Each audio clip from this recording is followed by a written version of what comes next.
Dihayo sa katawa ba ingan lang bitong lebihan kabagsik. Hmm. Kadaghan na siya magbalik-balik sa prisuhan.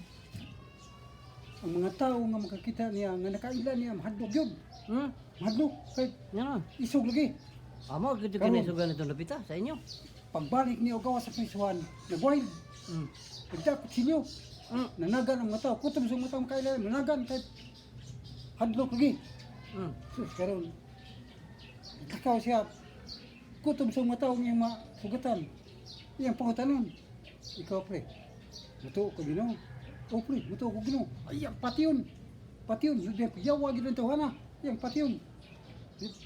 Doon na po si tao masugatan. Muta na. Ikaw pre, mutuo ka Ginoo. Hmm. Oh, mutuo ko Ginoo eh. Ginoo na guna, di mutuo kita. Hmm. Ay, aging patyon kay Hmm. mutuo, di gid Sa mutuo ba ang Ginoo. iyang tumungog tuyo? Oh. Kutob sa mutuog Ganun dito. ba eh? Iyang patyon. Nahiagi man siya sa gamay kapilya. Dito ang pari nagmisa. Hmm. Migawas ang pari.